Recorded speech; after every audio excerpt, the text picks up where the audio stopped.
know, as a career prosecutor, I never asked a victim of crime, were they a Republican or a Democrat. The only thing I ever asked them is, are you okay?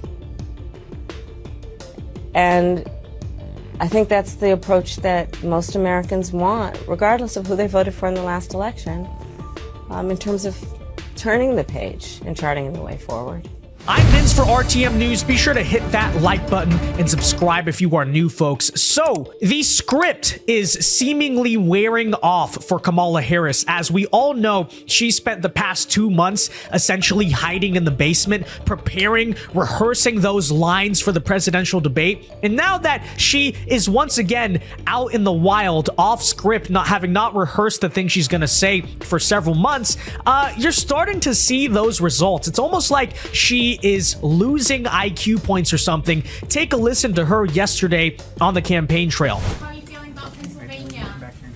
I am feeling very good about Pennsylvania because there are a lot of people in Pennsylvania who deserve to be seen and heard. That's why I'm here in Johnstown.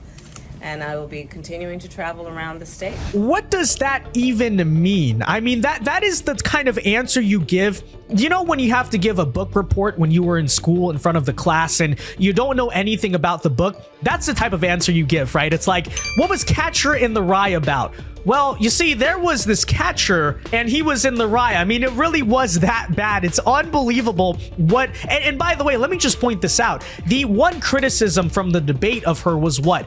She didn't say anything, right? Everything was rehearsed. Everything was platitudes. Nobody knows what it means. And yet you're asked a question like that. You don't think to answer with a little bit of substance? No, it's literally just like, well, I'm campaigning in Pennsylvania and the people of Pennsylvania, we're talking to them, and that's why we're going to win Pennsylvania. Again, what does that even mean? Now, yesterday, you guys are going to be shocked to find this out, but Kamala Harris actually did a TV interview with a journalist. That's right. This is only the second interview she has done in the entire campaign trail. And by the way, this was a solo interview, so this is the first one she did where Tim Walz was not holding her hand. And we'll play some of that for you here today so you can kind of get an idea of just how bad it is getting. I wasn't really exaggerating in the intro there, but before we get into reacting to it, I figured I'd point this out. So apparently, the comment section on this interview on YouTube has 21,000 comments that are just trashing her. For instance, let's read a couple of these here.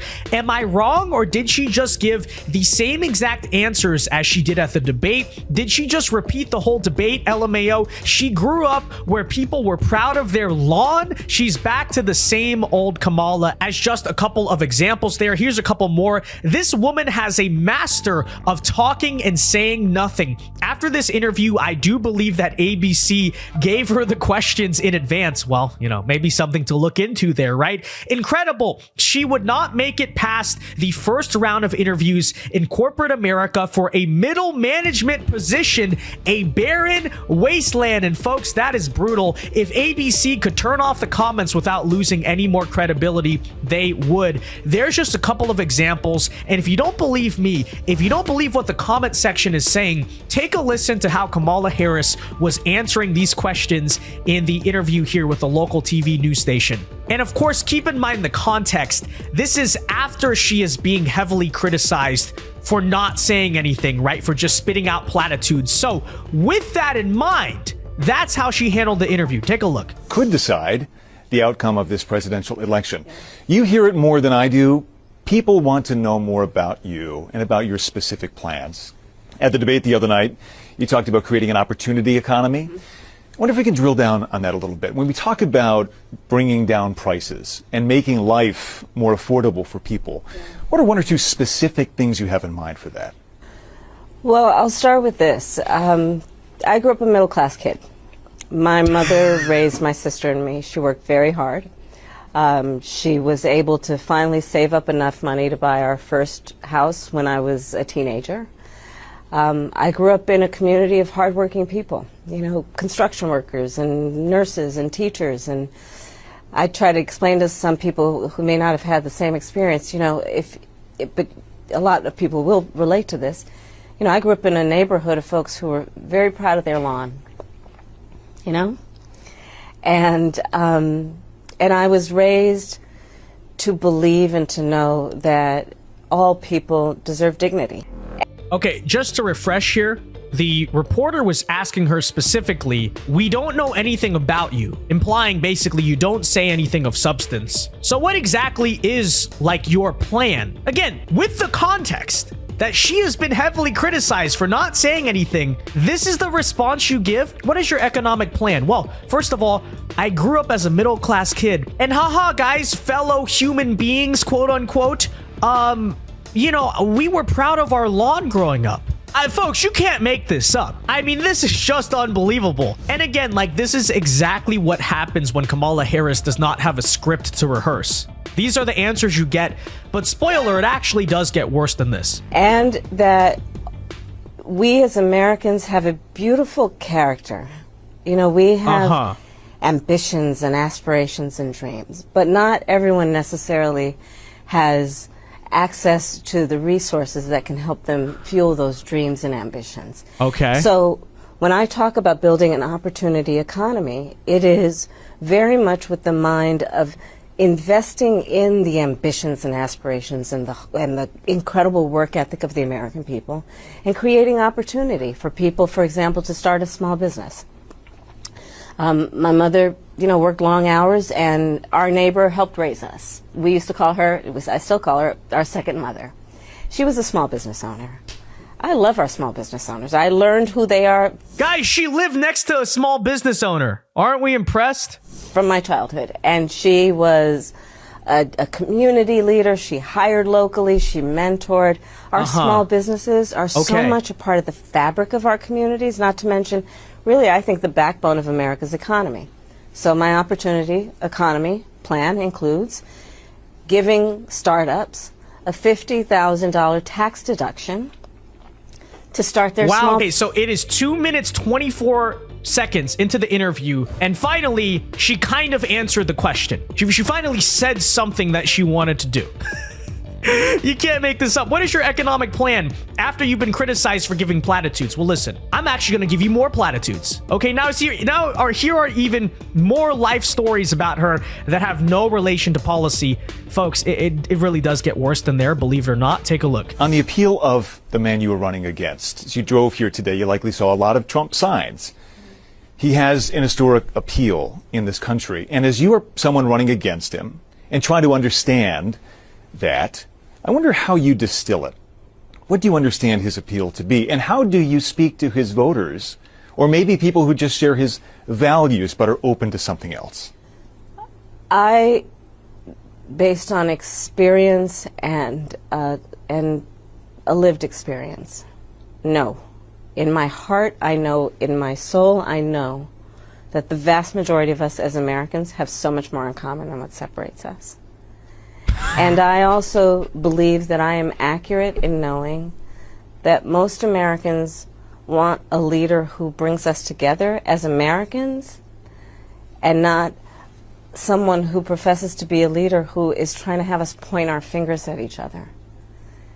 I think people are exhausted with that approach, to be honest with you. I think people want a leader who has common sense and tries to find common ground. I'm supported by over 200 Republicans who worked for both Presidents Bush, John McCain, and Mitt Romney. I'm supported by the former Vice President Dick Cheney, former Congress member Liz Cheney.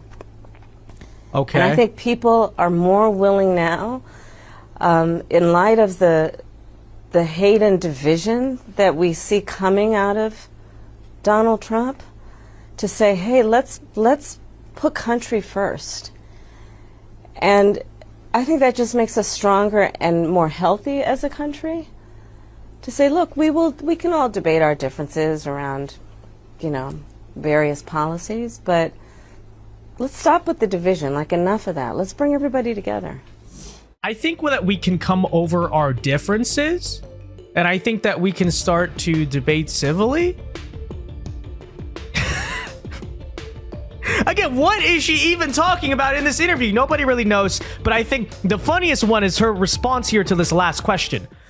And finally, as you introduce yourself to America in a new way, they've heard much of your story at the Democratic National Convention in that debate earlier this week. If there's one thing that you wish Americans knew about who Kamala Harris is, that you don't think they know yet, what would that be?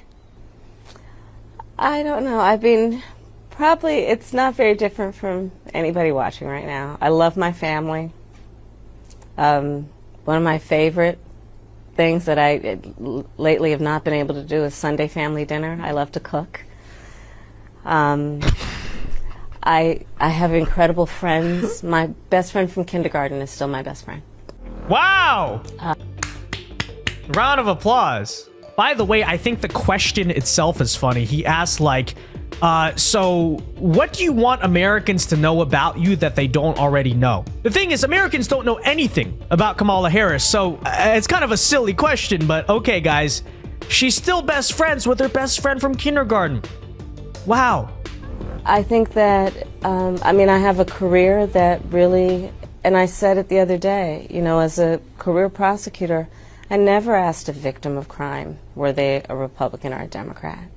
The only thing I ever asked them is, are you okay?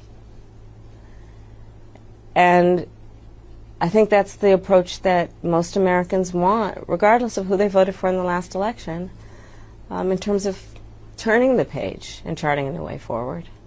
Yeah, so just for context, this entire interview is with a local TV station. You know, this is not even national news. This is just a Philadelphia ABC station, and it is only 11 minutes long. Okay, so that kind of is typical. Kamala Harris doesn't want to sit down and talk for that long. But even with that in mind, it is so bad. And I think the comments that we read there earlier are completely accurate. She did not say anything for those 11 minutes, and unlike the debate where she can kind of creatively hide it a little bit, I think there it is very transparent, right? Especially given that criticism in your mind that she already doesn't say anything. So bad. And I will say this, I remember Joe Biden's, if you'll remember, his ABC interview with George Stephanopoulos after the June 27th debate, and it was pretty brutal to watch that. Even, you know, you had a struggling old man. But I will say this, that Joe Biden interview, in my opinion, was much more articulate, actually, than Kamala Harris here.